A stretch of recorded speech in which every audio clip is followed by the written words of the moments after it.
আসসালামু আলাইকুম। আজ ৪ এপ্রিল ২০২৬ শনিবার। শুরু করছি চেঞ্জ টিভি প্রতিদিনের গল্প অনুষ্ঠান। দর্শক, আপনাদের সঙ্গে রয়েছি আমি ইমতিয়াজ আহমেদ। শুরুতেই সংবাদ শিরোনাম।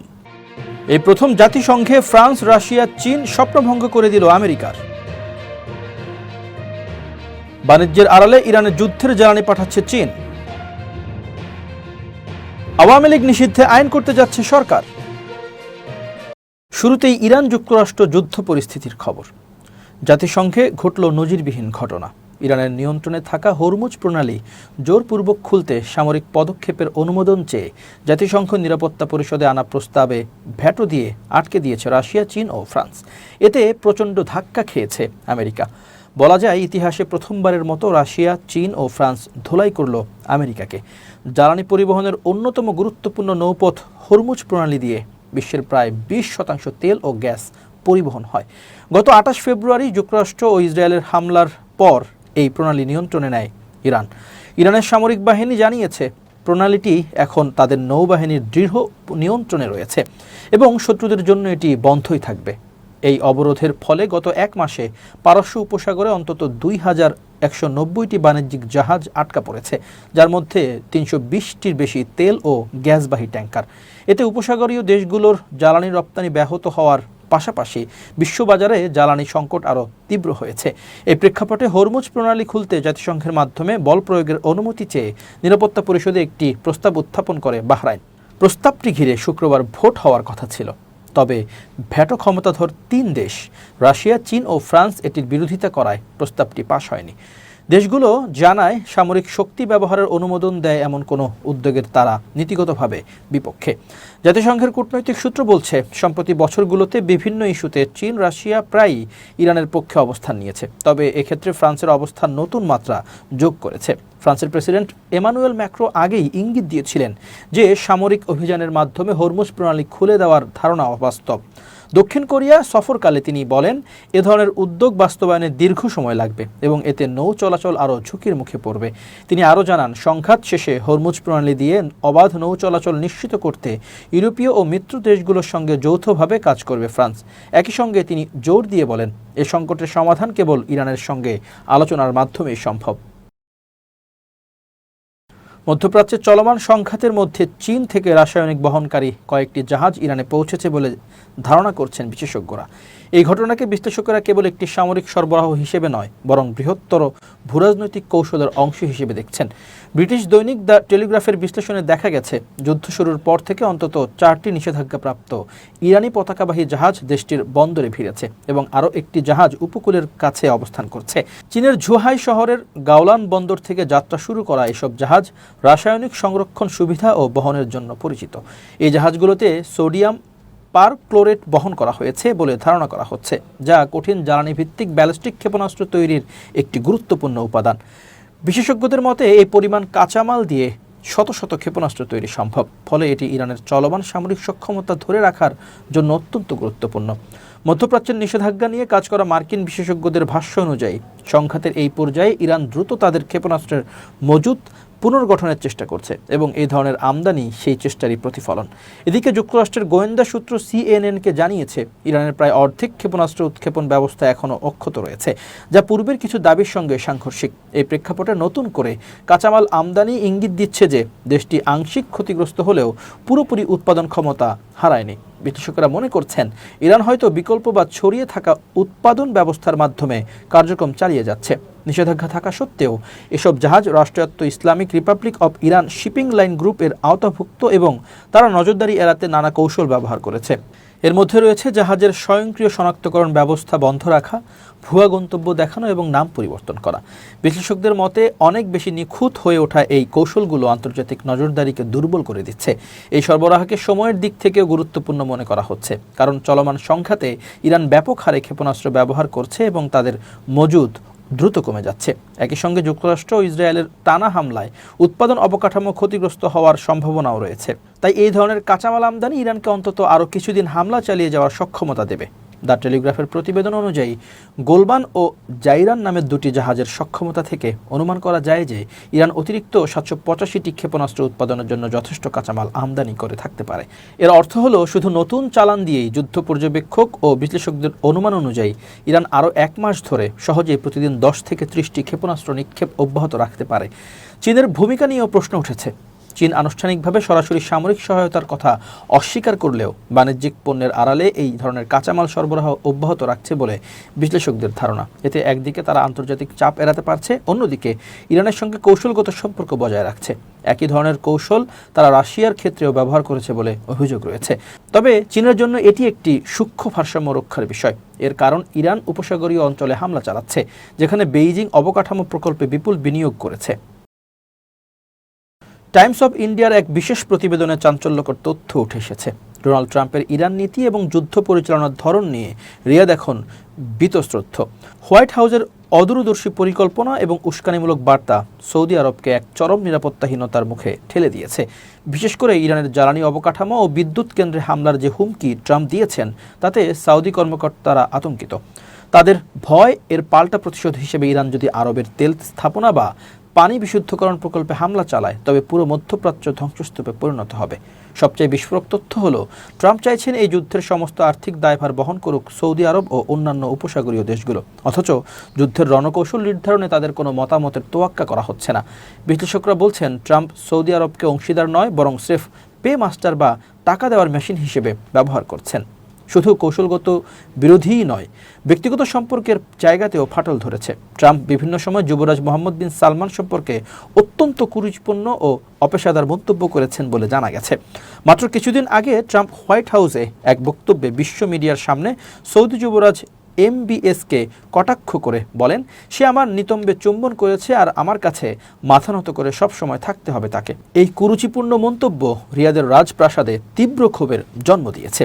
যদি হরমুজ প্রণালী বা বাব আল মান্দেব প্রণালী বন্ধ হয়ে যায়, তবে বিশ্বজুড়ে জ্বালানি সংকট ও খাদ্যদ্রব্যের দাম আকাশচুম্বী হবে।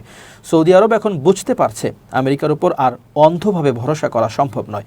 তাই তারা এখন রাশিয়া, চীন, তুরস্ক, মিশর ও পাকিস্তানের মতো আঞ্চলিক শক্তিগুলোর সাথে নতুন জোট করার চেষ্টা করছে। ট্রাম্পের একগুঁয়েমি আর MBS এর ধৈর্যচ্যুতি কি তবে নতুন কোনো বিশ্বযুদ্ধের মহড়া? ওয়াশিংটন থেকে রিয়াদ, স্নায়ুযুদ্ধ এখন তুঙ্গে। আগামী কয়েকদিন বিশ্ব অর্থনীতির জন্য অত্যন্ত ঝুঁকিপূর্ণ হতে চলেছে।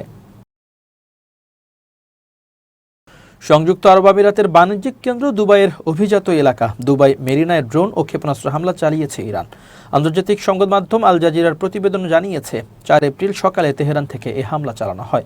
হামলার পর আমিরাতের প্রতিরক্ষা ব্যবস্থা তা প্রতিহত করার চেষ্টা চালায়। তবে প্রতিহত করা ড্রোন বা ক্ষেপণাস্ত্রের ধ্বংসাবশেষ দুবাই মেরিনার একটি ভবনে গিয়ে আঘাত হানে। দুবাই মিডিয়া অফিস জানায়, ঘটনাস্থলে কোনো অগ্নিকাণ্ড বা হতাহতের ঘটনা ঘটেনি। এর আগে শুক্রবার আবুধাবির হাবসান গ্যাস স্থাপনায় ইরানের হামলায় একজন নিহত ও কয়েকজন আহত হন বলে জানায় আমিরাতের প্রতিরক্ষা মন্ত্রণালয়। নিহত ব্যক্তি মিশরের নাগরিক। আহতদের মধ্যে 2 জন পাকিস্তানি ও 2 জন মিশরীয় রয়েছেন। হাবসান গ্যাস স্থাপনাটি আমিরাতের সবচেয়ে বড় প্রাকৃতিক গ্যাস প্রক্রিয়াজাতকরণ কেন্দ্র।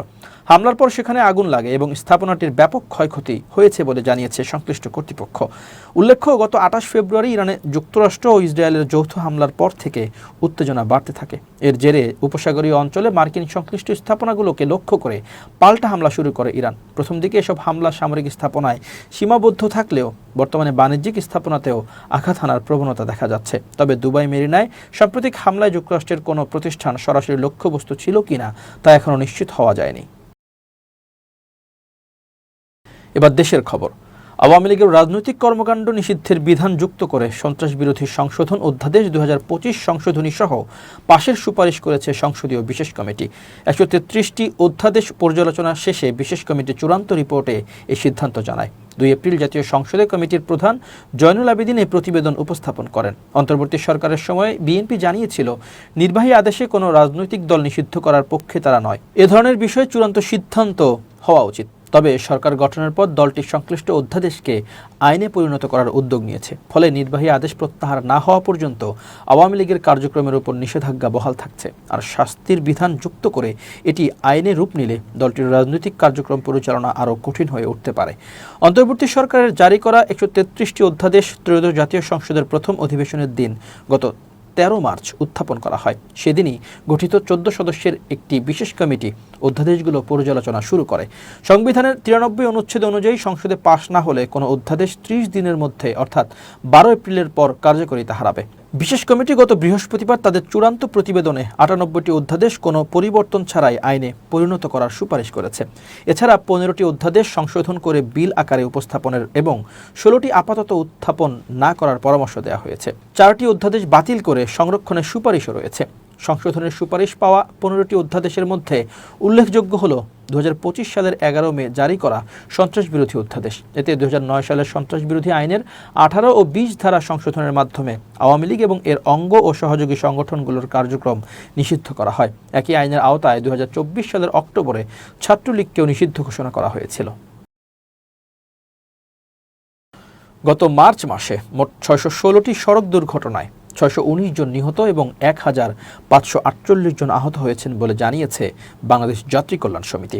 সংগঠনটি জানায়, সড়ক, রেল ও নৌপথে সর্বমোট 670টি দুর্ঘটনায় 682 জন নিহত এবং 1796 জন আহত হয়েছেন।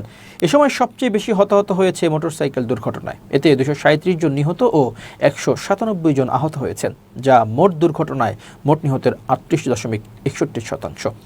4 এপ্রিল সংগঠনটির মহাসচিব মোহাম্মদ মোজাম্মেল হক চৌধুরীর স্বাক্ষর করা এক বিজ্ঞপ্তিতে এ তথ্য জানানো হয়। দেশের জাতীয়, আঞ্চলিক ও অনলাইন সংবাদপত্রে প্রকাশিত সড়ক, রেল ও নৌপথের দুর্ঘটনার সংবাদ মনিটরিং করে এ প্রতিবেদন তৈরি করা হয়েছে বলে জানিয়েছে সংগঠনটি।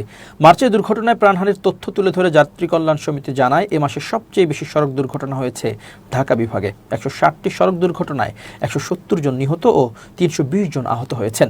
সবচেয়ে কম সড়ক দুর্ঘটনা হয়েছে বরিশাল বিভাগে। 30টি সড়ক দুর্ঘটনায় 27 জন নিহত ও 122 জন আহত হয়েছেন।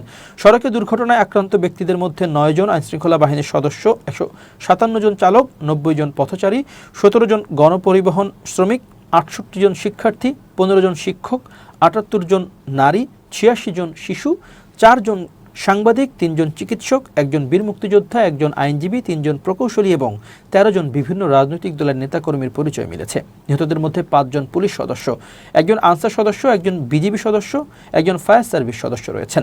দুর্ঘটনার ধরন বিশ্লেষণে দেখা যায়, এ মাসে সংঘটিত মোট দুর্ঘটনার 40.90% জাতীয় মহাসড়কে, 30.03% আঞ্চলিক মহাসড়কে, 22.07% ফিডার রোডে সংঘটিত হয়েছে। এছাড়াও সারা দেশে সংঘটিত মোট দুর্ঘটনার 5.51% ঢাকা মহানগরীতে, 0.48% চট্টগ্রাম মহানগরীতে ও 0.97% রেল ক্রসিংয়ে সংঘটিত হয়েছে। বাংলাদেশ যাত্রী কল্যাণ সমিতির দুর্ঘটনা মনিটরিং সেল গণমাধ্যম পর্যবেক্ষণে এসব তথ্য পেয়েছে। প্রকৃত হতাহতের ঘটনা আরও বাড়তে পারে বলে মনে করছে সংগঠনটি। এবার খুব জরুরি 1 মিনিট জানাচ্ছেন আমিরুল মোমিনিন মানিক। খুব জরুরি 1 মিনিটে প্রত্যেককে আমন্ত্রণ। প্রিয় বন্ধুরা, আপনাদের সামনে যদি দুটো বিষয় রাখা হয়, টাকা এবং বুদ্ধি, আপনি কোনটা নেবেন? অনেকেই হয়তো টাকা নিয়ে নেবেন, বুদ্ধিকে নেবেন না। কিন্তু আমার পরামর্শ হচ্ছে, আপনি অবশ্যই টাকা না নিয়ে বুদ্ধি নেবেন। এই পৃথিবীতে যারা টাকা বানিয়েছেন, বড় হয়েছেন, প্রত্যেকেই কিন্তু বুদ্ধির জোরে হয়েছেন। আবার আপনি টাকা নিলেন কিন্তু আপনার কোনো বুদ্ধি নেই, তাহলে মুহূর্তেই সেই টাকা খরচ হয়ে যাবে, আপনি শূন্য হয়ে যাবেন। সুতরাং সবচেয়ে জরুরি বিষয় হচ্ছে বুদ্ধি। আমি আরেকটু বাড়িয়ে যদি বলি, প্রজ্ঞা। আপনি আল্লাহর কাছে প্রজ্ঞা চান, আপনি কোনো বিশিষ্ট ব্যক্তির কাছে বুদ্ধি চান, কৌশল জানতে চান, এটাই হবে জীবনের বড় অর্জন। প্রিয় বন্ধুরা, সবাই ভালো থাকবেন। সবার জন্যে শুভেচ্ছা নিরন্তর। এবার দেশের বাইরের আরও খবর। ইরান শনিবার 2 ব্যক্তিকে মৃত্যুদণ্ড দিয়েছে। দেশটির গণমাধ্যমের প্রতিবেদনে এ খবর জানানো হয়েছে। ওই 2 ব্যক্তিকে বিরোধী দল পিপলস মুজাহিদিন অর্গানাইজেশন অফ ইরানের সঙ্গে সংশ্লিষ্টতা এবং সশস্ত্র হামলা চালানোর দায়ে দোষী সাব্যস্ত করা হয়েছিল। পিএমওআই এর সঙ্গে সংশ্লিষ্ট ব্যক্তিদের মৃত্যুদণ্ড কার্যকরের সর্বশেষ ঘটনা এটি। পিএমওআই শনিবারের মৃত্যুদণ্ড কার্যকরের বিষয়টি নিশ্চিত করেছে।